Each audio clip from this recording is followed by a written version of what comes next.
Hello, आता आपण practical प्रॉब्लेमला पण सुरुवात केलेली आहे. आपले वेगवेगळ्या ॲडजस्टमेंट्स थ्रू क्वेश्चन आपण चालू केलेले आहेत. गुडविलच्या आपण 3 ॲडजस्टमेंट शिकलो. Adjustment 1 goodwill brought in cash, adjustment 2 goodwill brought in cash and then return of by old partners, adjustment 3 goodwill raised by at the time of admission of new partner. हे आपण शिकलो. Adjustment गुडविलची treatment number 4 अजून मी तुमची घेतलेली नाही. टेक्स्टबुकमध्ये त्याच्यावर rarely question आहे, no doubt आपण नंतर ती बघणारच आहोत. पण आता हा जो क्वेश्चन सिलेक्ट केला आहे हा पेज नंबर 163 क्वेश्चन नंबर 5 आहे, ज्याच्यामध्ये गुडविलची ट्रीटमेंट थर्डच आहे पण कॅपिटलशी रिलेटेड ॲडजस्टमेंट आहे. आणि त्याचं मुळात तुम्हाला फक्त जर्नल विचारलं आहे. पण काही ॲडजस्टमेंट नंबर 5 किंवा काही वर्किंग्ससाठी तुम्हाला लेजर केलं नाही तर त्या जर्नल लिहिताना त्याच्या अमाऊंट आणि काही एंट्रीज कळणार नाहीत. याच्यासाठी मी बोर्डवरती तुम्हाला आपण नेहमी सोडवतो त्या पद्धतीप्रमाणे revaluation account, partners capital account, balance sheet, working नोटमध्ये कॅश ॲट बँक आणि गुडविल हे बनवून दिलं आहे. लाईकवाईज एक वर्किंग नोट हवी आहे. जागा ॲडजस्ट होण्यासाठी मी मध्ये सोडवली आहे, तुम्ही तिथे सोडवायची नाही आहात. तुम्ही गुडविलची वर्किंग नोट झाल्यानंतर पुढे calculation of new profit sharing ratio ही ॲडजस्टमेंट नंबर 5 साठी लागणारी वर्किंग नोट आहे. ओके, आता मी तुम्हाला क्वेश्चन वाचून दाखवते. एवढ्या दिवसात तुम्ही या कामात एक्सपर्ट झालेले आहात. ज्या ॲडजस्टमेंटवर टिकमार्क आहेत ते इनर कॉलमला लिहायचे, ज्याच्यावर टिकमार्क नाही त्या आउटर कॉलमला घ्यायचे. या बॅलन्स शीटमध्ये आपल्याला त्यांनी देताना सांगितलंय, मी क्वेश्चन वाचते. Mr Kishore and Mr Lal were in partnership sharing profits and losses in ratio of 3/4 and 1/4. 3/4 and 1/4 त्याचा अर्थ 3:1. या बॅलन्स शीटमध्ये लायबिलिटीला आपल्याला क्रेडिटर्स दिले आणि जनरल रिझर्व्ह दिले, पार्टनर्स कॅपिटल दिले.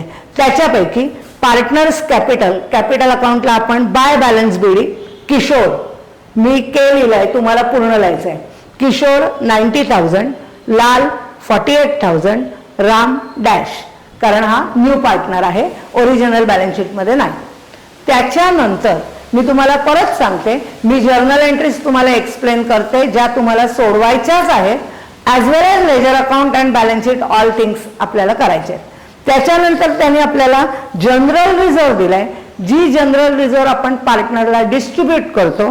नीट लक्ष द्या, त्याची जर्नल एंट्री होते. आपल्याला जर्नल करायचं आहे. General reserve account debit 12,000 to Kishore's capital account 9,000 to Lal's capital account 3,000. General reserve balance शीटमधनं नील झाली आणि कॅपिटल अकाउंटच्या क्रेडिटला बाय जनरल रिझर्व्ह किशोरचा कॉलम 9,000, लालचा कॉलम 3,000, रामचा कॉलम डॅश. परत एकदा ऐका, general reserve to 12,000 to Kishore's capital account 9,000 to Lal's capital account 3,000 being general reserve distributed to all partners in ratio of 3:1. Okay, नंतर क्रेडिटर्स दिलेत ज्याच्यावर ॲडजस्टमेंट नाही. तुम्ही नवीन बॅलन्स शीट टाकल्यावर मी कॅपिटल अकाउंटसाठी जागा सोडले आणि क्रेडिटर्स आउटर कॉलमला लिहिणार. जर्नल एंट्री करताना या पोस्टिंगचं काही एंट्री नसते, म्हणजे ही एंट्री करायची नाहीये. लेजर पोस्टिंगमध्ये बॅलन्स शीटमध्ये फक्त हे दाखवायचं. ओके, पुढे ॲसेट साईडला land and building, furniture, stock या तिन्ही ॲसेटवरती ॲडजस्टमेंट आहे म्हणून त्या इनर कॉलमला लिहिलेले आहेत. Land and building inner column 75,000, furniture 6,000, stock 60,000. त्याच्यानंतर डेटर्स आणि बिल्स रिसिवेबल ॲडजस्टमेंट नाही, त्यामुळे debtors balance sheet outer column 60,000, bills receivable outer column 39,000 आणि वर्किंग नोटमध्ये cash at bank to balance BD 30,000. लक्षात घ्या, जर्नल एंट्री पोस्टिंगला नसते. बॅलन्स शीट आयटमला जर्नल एंट्री पोस्ट करताना येणार नाही. जनरल रिझर्व्ह डिस्ट्रीब्यूट केलं म्हणून एंट्री आली आहे, लक्षात घ्या. आता आपण पुढचा पार्ट बघूया. They decided to admit Ram on 1st April 2018 on following terms. He should be given 1/5 share in future profit and that he brought 60,000 as his capital through RTGS. Bank ट्रान्सफरमध्ये त्यांनी 60,000 कॅपिटल म्हणून बिझनेसमध्ये RTGS through invest केलाय. मग आपली पहिली दुसरी journal entry, पहिली आपण जनरल रिझर्वची केली, पुढची entry cash at bank account debit किंवा bank account debit 60,000 to Ram's capital account. या एंट्रीचं ledger posting capital cash at बँकच्या डेबिटला टू राम्स कॅपिटल 60,000 आणि कॅपिटल अकाउंटच्या क्रेडिटला बाय बँक अकाउंट राम, पहिले दोन्ही कॉलम डॅश, रामचा column 60,000. Okay. Then goodwill should be raised at 60,000. रेज्डला अंडरलाईन, रेज्ड याचा अर्थ कॅशमध्ये आणलं नाही, म्हणून ही ट्रीटमेंट नंबर 3 ज्याची जर्नल एंट्री होते goodwill account debit to Kishore's capital account to Lal's capital account म्हणजे ओल्ड पार्टनर्स कॅपिटल अकाउंट. इथे 3:1 या रेशिओमध्ये आपल्याला गुडविल डिवाइड करायचंय. वर्किंग बघा, वर्किंग नोट मधल्या गुडविलच्या डेबिटला to Kishore's capital account 45,000 to Lal's capital account 15,000 आणि कॅपिटल अकाउंटच्या क्रेडिटला बाय गुडविल किशोरचा कॉलम 45,000, लालचा कॉलम 15,000, रामचा कॉलम डॅश म्हणजे 60,000 गुडविल ओल्ड पार्टनरला 3:1 मध्ये डिवाइड केलं. Journal entry goodwill account debit 60,000 to Kishore's capital account 45,000 to Lal's capital account 15,000.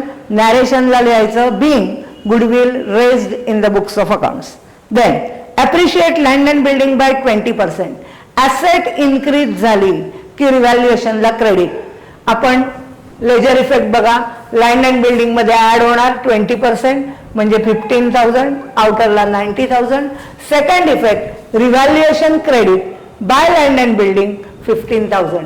याची journal entry land and building account debit 15,000 to revaluation account 15,000 being land and building appreciated at 20%. Next, furniture and stock to be depreciated by 10%. Furniture मधनं less केले 10% 600, आउटरला 5,400. Stock मधनं less केले 10% that is 6,000, आउटरला 54,000. Second effect revaluation debit to furniture, ब्रॅकेटमध्ये DEP लिहिलं तर जास्त चांगलं 600 टू स्टॉक ब्रॅकेटमध्ये डीईपी किंवा रिड्यूस्ड काही लिहा 6,000. याची कंबाईंड एंट्री केली तरी चालेल, सेपरेट एंट्री केली तरी चालेल. Combined entry revaluation account debit 6,600 to furniture 600 to stock 6,000 being assets depreciated 10%. or revaluation account debit 600 to furniture 600, revaluation account debit to stock 6,000 to stock 6,000. Separate entry करा, combine entry करा, काहीही चालेल. आता महत्वाची entry number 5 ज्यासाठी हा question वेगळा आहे, लेजर अकाउंट आपल्याला करायला लागलाय. The capital of all partners should be adjusted in new profit sharing ratio through bank. याच्या आधीच्या व्हिडिओमध्ये पण आपण आधीच्या क्वेश्चनसाठी ही ऍडजस्टमेंट बघितली आहे, पण त्याच्यामध्ये बँकचा बॅलन्स डेबिट साईडला एकाच साईडला येतोय, इथे ते वेगवेगळे आहेत. सगळ्यात आधी गुडविल नंतर अजून एक वर्किंग नोट करायचंय, calculation of new profit sharing ratio शिकवलेला आहे. परत एकदा बघा. Assume profit is equal to 1. नवीन पार्टनर आहे Ram, Ram share 1/5. Therefore remaining share 1 - 1/5 is equal to 4/5. आता हा remaining share multiply by old profit sharing ratio, हा फॉर्म्युला तुम्हाला शिकवलाय.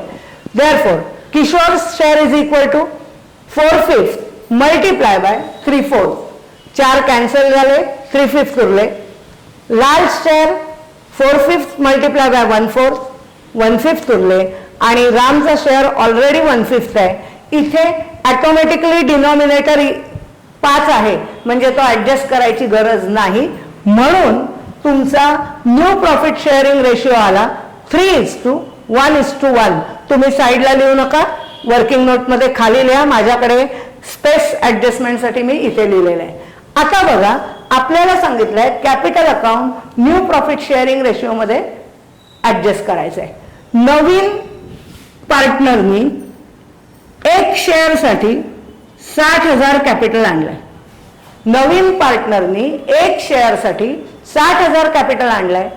सेकंड पार्टनरचा पण नवीन रेशिओ 1च आहे, म्हणजे ऑटोमॅटिकली ते पण 60,000 आणि फर्स्ट पार्टनरला थर्ड शेअर देणार आहोत, 3 शेअर देणार आहोत. Therefore 60,000 multiply by 3 that is 1,80,000 त्याचं capital adjusted in new profit sharing ratio मध्ये होणार आहे. ह्याची जर्नल एंट्री नाही कारण हा बॅलन्स आहे. पण लेजर अकाउंट मध्ये आपण डेबिट साइडला थोडी वरती जागा सोडून टू बॅलन्स सीडी लिहायचं आहे. तुम्हाला कळण्यासाठी मी ब्रॅकेटमध्ये लिहिलंय PSR 3:1:1. पहिल्या कॉलमला 1,80,000, दुसऱ्याला 60,000, तिसऱ्याला 60,000. हे आपण ऍडजस्टेड कॅपिटल आणलंय. ओरिजिनल कॅपिटल मध्ये 1,80,000 नाहीत, 60,000 नाहीत. हे proportionate adjusted capital in new profit sharing ratio. इथे आपलं ऍडजस्टमेंट नंबर 5चं पोस्टिंग झालं. आता आपल्याला क्लोजिंग करायचंय. सगळ्यात आधी आपण रिव्हॅल्युएशन अकाउंट नेहमीप्रमाणे क्लोज करूया. प्रॉफिट काढूया. क्रेडिटला 15,000 आहेत, डेबिटला 6,600 आहेत. क्रेडिट मायनस डेबिट करून आउटरला 8,400 टोटल प्रॉफिट आला, जो 3:1 मध्ये डिवाइड केलाय. 6,300, 2,100 याची journal entry. Revaluation account debit 8,400 to Kishore's capital account 6,300 to Lal's capital account 2,100. याप्रमाणे ledger posting by revaluation account ब्रॅकेटमध्ये प्रॉफिट. पहिला कॉलम 6,300, दुसरा कॉलम 2,100, तिसरा column dash. Please give proper attention. Capital account close करायचंय. नेहमी आपण क्रेडिट मायनस डेबिट करून आलेल्या बॅलन्सिंग फिगरला टू बॅलन्स सीडी लिहितो, पण इथे to balance CD already adjusted capital in new profit sharing ratio आहे, जे 1,80,000, 60,000 अँड 60,000 लिहिलेलं आहे. त्यांनी असं म्हटलंय through bank account capital account adjusted in new profit sharing ratio through bank account. याचा अर्थ आता जो बॅलन्स जिथे उरेल तिथे बँक म्हणायचंय. म्हणजे कसं बघा, पहिल्या पार्टनरची डेबिट साइड जास्त आहे 1,80,000, क्रेडिट साइड कमी आहे, मग 1,80,000 मायनस क्रेडिट साइड बॅलन्स उरला 29,700. तुम्हाला कळण्यासाठी मी त्याला पॉइंट आउट करते. तुम्ही एक्झामला असं करायची गरज नाहीये. 29,700 क्रेडिट साइडला. वेअर ॲज लार्ज कॅपिटलच्या बाबतीत 68,100 क्रेडिटची टोटल आहे, डेबिटला 60,000 आहेत, म्हणजेच 8,100 हे डेबिटला उरत आहेत. क्रेडिटला उरले तिथे आपण बाय बँक लिहिलं, डेबिटला उरले तिथे टू बँक लिहिलं. या दोन सेपरेट जर्नल एंट्रीज आहेत ज्या आपल्याला करायच्या आहेत, ज्याच्यामध्ये आपली एंट्री आहे. त्याच्या आधी पोस्टिंग क्लिअर करा. जिथे आपण बाय बँक लिहिलंय त्या बँकच्या डेबिटला आपण लिहिलं second effect to Kishore's capital 29,700, आणि जिथे आपण टू बँक लिहिलंय त्या बँकच्या क्रेडिटला लिहिलं बाय लार्ज कॅपिटल 8,100. इथे आपल्याला जर्नल एंट्री करायची आहे दोन सेपरेट. ही कंबाईन एंट्री होऊ शकणार नाही. पहिली एंट्री आहे bank account debit 29,700 to Kishore's capital account 29,700. Bank account debit 29,700 to Kishore's capital account 29,700. याचं नॅरेशन आहे being necessary amount collected from Kishore. नाही कळलं being balance transfer. दुसरी एंट्री आहे ज्याच्यामध्ये रिव्हर्स एंट्री होणार आहे. जी एंट्री आहे large capital account debit to bank account 8,100. Large capital account debit 8,100 to bank account 8,100. याचं नॅरेशन आहे being necessary amount paid to Lal. म्हणजे किशोरकडनं आपण 29,700 कलेक्ट केले आणि लालला 8,100 रिटर्न केले पार्टनरशिप फॉर्म मधनं. आता आपल्याला cash at bank account close करायचंय, ज्याची बॅलन्सिंग फिगर 1,16,000 आहे, जी ऍसेटला लिहिली. गुडविल अकाउंट क्लोज करायचंय, ज्याची बॅलन्सिंग फिगर 60,000 आहे. ऍडजस्टमेंट नंबर 3 मध्ये गुडविल अकाउंट टॅली होत नाही, मग ती मी टॉपला लिहिली. तुमच्याकडे जागा असेल तर टॉपला लिहा. As well as to balance CD, balance sheet liability साईडला टॉपला घेतलं. Kishore 1,80,000, Lal 60,000, Ram 60,000, total at outer 3 lakhs आणि बॅलन्स शीट टॅली झाली 4,20,000, 4,20,000. लक्षात घ्या, ह्या टॅली करण्याचे, बॅलन्स ट्रान्सफर करण्याची एंट्री नाहीये, पण capital account adjusted in new profit sharing ratio through bank याची एंट्री आहे. हीच ऍडजस्टमेंट अजून वेगळ्या पद्धतीने करता येते. जस्ट सांगते, इथे बँक थ्रू करायचे. Instead of bank balancing figure current account म्हणून ऍडजस्ट करता येते किंवा लोन. मग जर ती करंट अकाउंट किंवा लोन थ्रू ऍडजस्ट केली तर आपल्याला त्याचा सेकंड इफेक्ट डायरेक्ट बॅलन्स शीटला लिहायचा असतो. पुढच्या क्वेश्चन मध्ये आपण ते बघूच. बघा, लक्ष द्या, कळतंय की नाही बघा.